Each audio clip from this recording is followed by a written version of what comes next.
See that view behind me? That is the incomparable Monsal Head. You can see the Headstone Viaduct just behind me. And it's Sunday night, getting on quite late, and I've got to be up here first thing in the morning to do some work. So I thought, why not come the night before, have a chic little wild camp and make sure I'm here nice and early. Because the weather's looking quite good tonight. It's settled, it's going to be warm, no wind, so could be a perfect opportunity for a little wild camp. So I'm actually heading up onto Thin Cop, the pointy bit that overlooks Monsal Dale. See what we can find up there. I'm pretty sure I should be able to find somewhere, so let's go. Last time I came here, it was with Sue when we did our one of our latest effle bagging walks, and we went over Thin Cop and went all the way down quite a treacherous path filled with giant red ants to the other side, and then discovered that it wasn't a right of way. We were actually trespassing, so we're not going to do that today. There is access up to Thin Cop, and I'm not going to go beyond that. But yeah, it's a pleasant walk up to it. A bit more overgrown than it was last time, but seems to be the case everywhere. And quite pleased to be doing this actually, because if I can put it off successfully, I'll have my unbroken record of a camp for each month of this year so far. A wild camp, that is. I'll have done one every month. Because in January, it was the Chilterns, freezing cold. February, it was Badby Woods in Northamptonshire, which wasn't quite so cold but wet. March, it was my solo wild camp in the Peak District, just below Derwent Edge, one I nearly bailed on. April, I went up with Rachel and we camped near Overgrown at all. We tried that one twice, but it was wet the first time. It's just so wet, there's no way we could camp. So we went back and had much more of a success. It was wet the next morning, but we did have a nice evening. And then May, Rachel and I went to shop and hoe clappers down in the Chilterns and had a camp down there.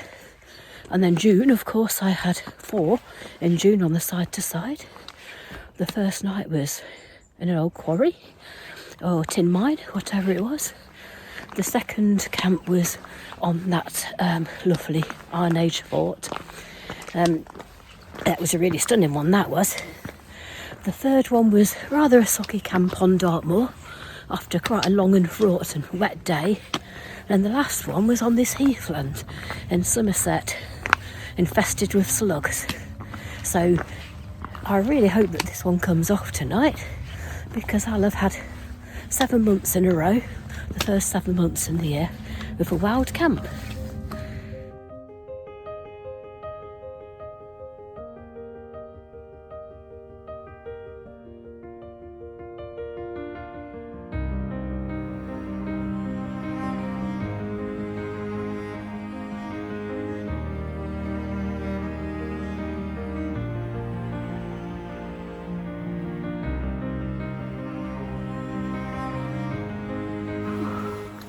Beginning to wish I'd not worn my shorts. I just forgot how overgrown it was, but at least this should put people off from coming this far. It is quite a trail, I must say.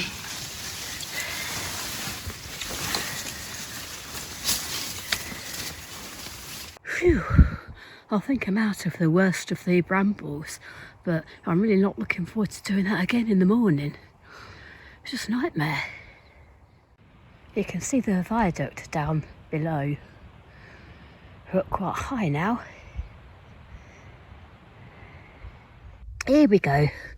I thought it flattened out into a wider patch of grass. Should be able to find somewhere here, hopefully. In that field is the actual ancient fortifications. There's a ditch and ramparts there, and I don't know for sure, but I did hear that it was the site of a massacre, unfortunately. Archaeologists have discovered evidence of women and children being massacred, which is a shame. So I hope those ancient spirits are at rest now. But I'm not camping near the fort, I'm camping away from the fort. I don't want to disturb any archaeological evidence or anything. So yeah, I'm away from the fort. Yep, definitely a mistake to wear shorts.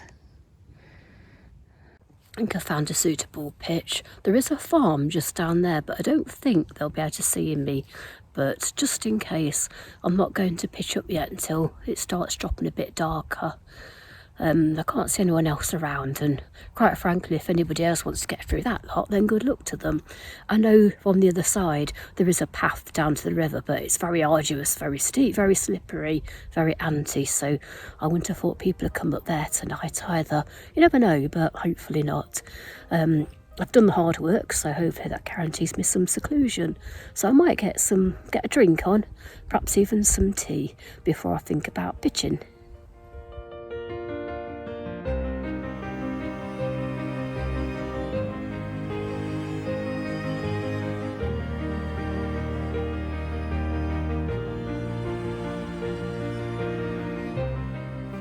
There we go, all pitched up. A room with a view.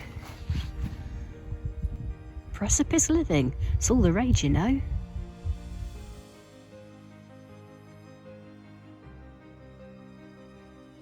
It's dropping quite dark now, which is good. When I'm wild camping, I always feel a bit easier when it starts to drop dark. Less chance of people coming. The hills, you know, it's dropping dark in the valleys and that. I was rather hoping for more of a spectacular sunset than what we got, but never mind, it was nice. And it's quite still, there's only a light breeze. No chance of rain, I don't think, although that never normally stops it, does it? But it should be a nice night. So I'm just going to get some tea on now, I think. All I've got, I've not got anything really exciting. I'll show you what I've got.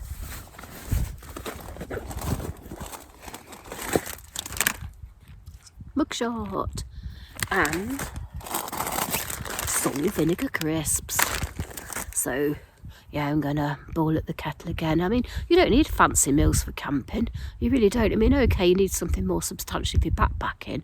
I've had quite a big meal today and I've not really walked that far, but yeah, you can just get by with noodles or whatever. Pot noodles, mug shots, couscous. Like I say, you don't have to spend a fortune. So yeah, I'm gonna boil up the kettle again and get some tea on. It's getting dark now. I'd rather not put my head torch on any more than have to because of that farm down below, although it is over the side of the river and they'd have a job getting up to me, so hopefully they won't bother. But I've got my tea, so I'm going to eat this and then just see. There's still a bit of light, still got a fantastic view, which I'll show you, although it is dropping a bit dark, so you might not be able to see it. There it is. There it is, look. I've had worse. Summer is very fleeting, unfortunately. Seem to spend ages and ages waiting for it, and it just zips by like a train on greased tracks. Before we know it, the nights are drawing in and we're looking at autumn once again. I just don't want to feel I've wasted the summer and not packed as much into it as I could have done. Now you can't see me. It's totally dark outside. Well, when I say totally, it never gets totally dark while camping, does it? I've left the outside porch open because it's quite warm tonight. If it gets cold, I'll close it. So that's me off to sleep now. So all being well, I shall see you and you shall see me in the morning.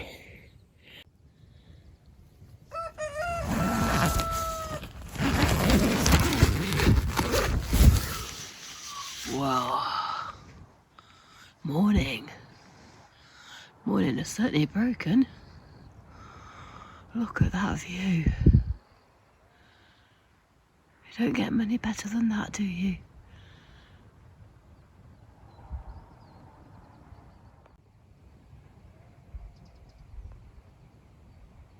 And this is why we do it.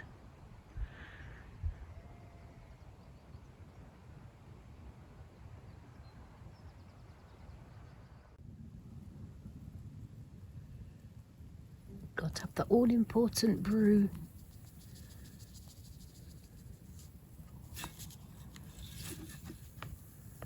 I'm not awake without coffee. Even then there's a stretch.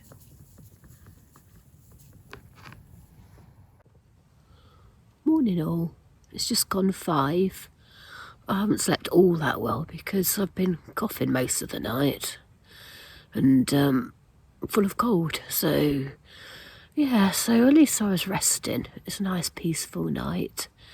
And I'm just going to drink my coffee and get ready slowly. I might take the tent down, then stop and have some breakfast. Or I might have some breakfast back in the car, I don't know yet. I am mindful I've got those brambles to get through again, but I'm going to leave my leggings on to sleep in, possibly my fleece if I can stand it being too warm. So that's going to protect my arms and legs a bit. And it is what it is. I've just got that to do and that's it. But that's the price to pay for a nice quiet pitch and knowing that no one else is likely to come.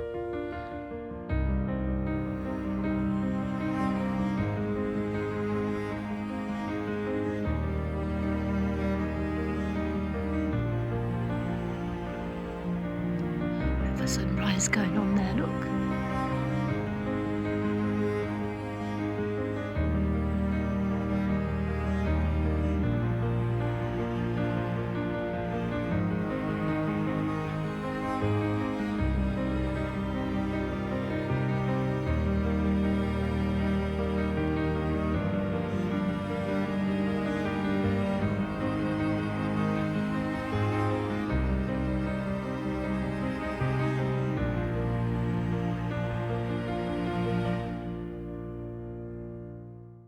I've got the tent down already.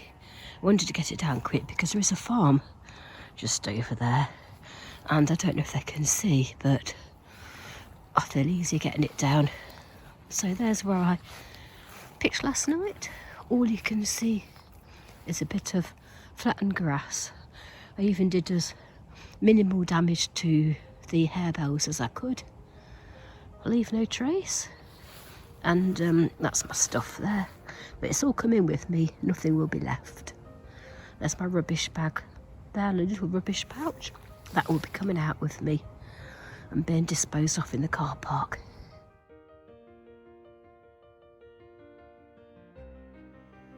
Stunning.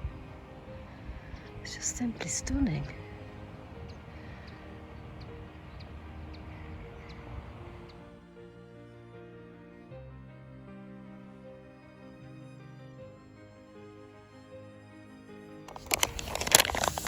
Going to have some porridge for breakfast. Sit here and enjoy it with the view. Certainly a breakfast with a view. And I think I'm going to need the energy to tackle those brambles. Speaking of the view, there it is. Time to go. I've had my breakfast, had a drink, all packed up, nothing left. And it's time to get back to the car and do a battle with those brambles again. That I'm not looking forward to. Quick sweep. Nothing left. Apart from what was here before.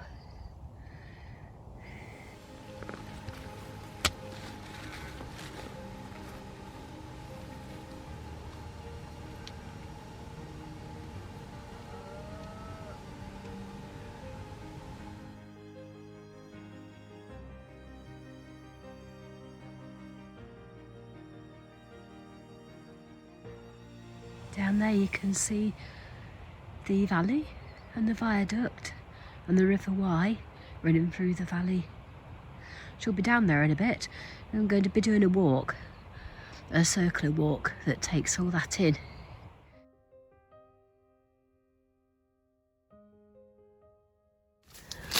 Get back, do some secateurs. Look what I found. Raspberries. Some more down there.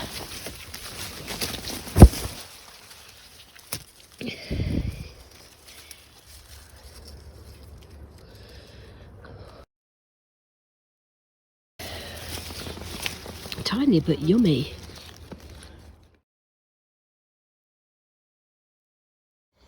Yay, back to the junction of paths.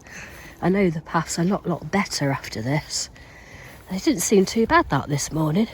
I think because last night I was eager to get there, a bit worried about the time, and just thought surely there can't be much more of this.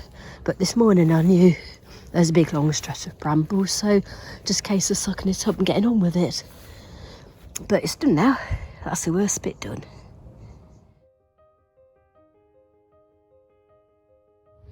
Somebody else's rubbish? You better come with me. I do wish people wouldn't do this.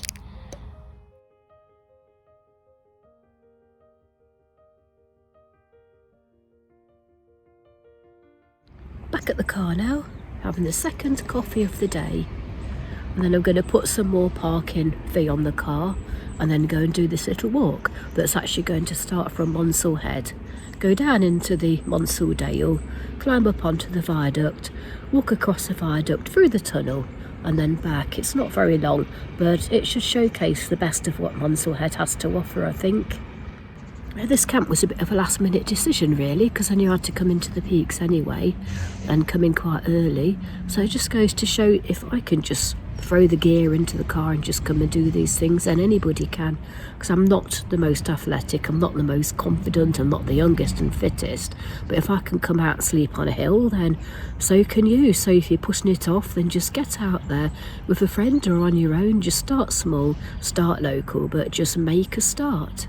Because that's all there is. It's just making a start, getting that first camp in the bag or first solo camp in the bag, and once you've done that, the next one will be easier and the next one will be easier still, and it just get easier and easier, trust me, because I'm really, you know, I'm not the most confident person out there, but it does get easier.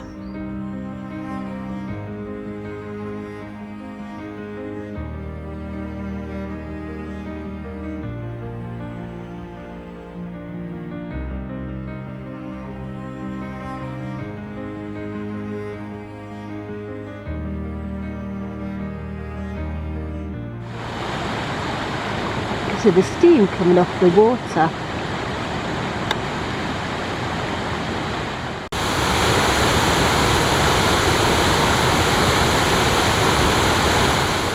This is unexpected. Let's just hope they're really used to people. They should be down here. Phew, there are no problem. They must be used to people. I'll have a walk down into the dale, over the bridge, seen a dipper, which I only saw because it's nice and quiet down here. There's only me here. I believe this is the first time I've ever had this place to myself. And I'm just walking towards the viaduct now, and I'm going to take the steep little climb onto the viaduct. Should be an amazing view down the valley. It's quite nice. Done it all to myself actually. Not teaming with cyclists. There's the valley. Isn't it beautiful? Don't often get a view like this with nobody else in it. And there at the back, that straight edged lump at the back is Fin Cop. And right at the top, that's where I slept last night. This viaduct, the Headstone Viaduct, was built in 1863 on the Derby to Manchester section of the Midland Railway. It's 300 feet long and has 5 50-foot span arches. Very impressive. There's a tunnel. We're going through it.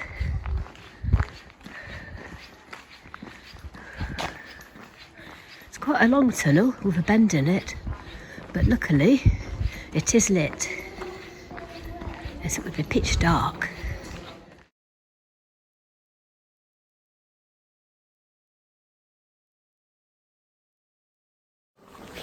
Oh, getting tunnel vision. It's very echoey. Nearly out of it now though. That's a bit of fun to the walk. The cutting for the tunnel was made in 1860, when the tunnel was made, I suppose, not to blast away the layers of rocks. Headstone Tunnel's the longest of the tunnels along the Monsal Trail. It's 490 metres long.